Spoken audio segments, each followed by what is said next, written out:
दर्शकों, हमारे बीच मौजूद हैं एडवोकेट वैशाली जैन वालचले, जो कि वाशिम महाराष्ट्र से आई हैं। बड़े बाबा व छोटे बाबा के दर्शनार्थ कुंडलपुर पधारी हैं। आइए उनसे जानते हैं कि उन्हें इस वृहद स्तर पर जो आयोजन हो रहा है कुंडलपुर में, कैसा लग रहा है उन्हें इस आयोजन में सम्मिलित होकर, और कैसा लगा जब आपने पहली बार बड़े बाबा के दर्शन किए थे। जय जिनेंद्र, जब से छोटे बाबा कुंडलपुर आए हैं तब से मेरी ये चौथी पांचवी ट्रिप है। मतलब हर बार 2-2 3-3 दिन छोटे बाबा के साथ कंटिन्यूस दर्शन चल रहा है, कुछ प्रोजेक्ट पे काम चल रहा है।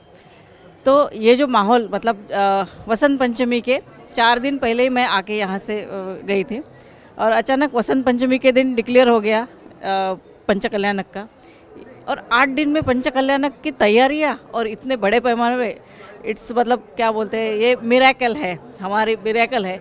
8 दिन में इतने सारे टेंट बनाना, ये सारी चीज़ें, ये तो कोई शक्ति काम कर रही थी जो छोटे बाबा, बड़े बाबा ने छोटे बाबा को आदेश दिया, और ये सारी शक्तियाँ यहाँ काम कर रही थी। मैं इतना ही कहना चाहती हूँ।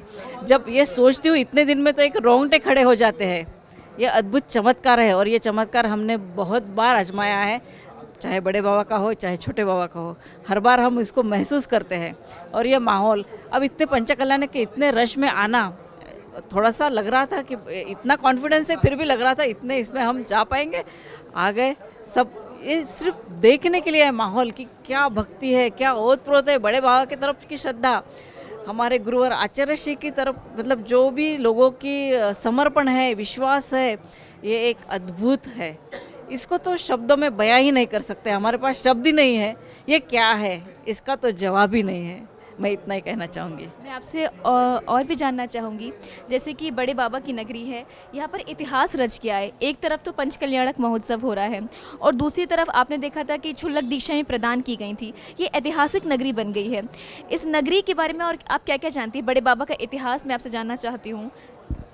जी, बड़े बाबा का इतिहास तो सर्वश्रुत है। जो भी छोटे बाबा ने बड़े बाबा को बाहर निकालने के लिए, जो भी, मतलब ऑफ कोर्स बड़े बाबा के आदेश से ही जो हुआ है वो सभी को ज्ञात है। जैसे प्रतिमा कैसे ऊपर, मतलब क्रेन से उठा रहे थे, तो जो भी एक लड़का था उसका उठ नहीं रही थी, मतलब वो पकड़ में नहीं आ रही थी। तो उस वक्त क्या हुआ कि आचार्य श्री के पास सब आ गए। आचार्य श्री यहाँ तो मंत्र पढ़ रहे थे, फिर बड़े बाबा की मूर्ति उसके पकड़ में ही नहीं आ रही थी। फिर उसको बुलाया आचार्य श्री ने, बोले वो एक तो यंग था और सबसे टॉप वाला था, मतलब क्रेन चलाने में उसकी महारत हासिल थी। तो उसको बोला, बोले आचार्य श्री ने पूछा, कुछ खाते हो, कुछ ऐसा बाहर का कुछ खाते हो? ऐसा पूछने के बाद वो चौंक गया, और फिर उसके ध्यान में आ गया इमीडिएट। अब तो ये ताकत, पूरा जो हो रहा था वो बड़े बाबा और छोटे बाबा का हो रहा इतना बड़ा है कि वो सारे समा जाते हैं। तो उसने कहा हाँ, तो बोले त्याग कर दो।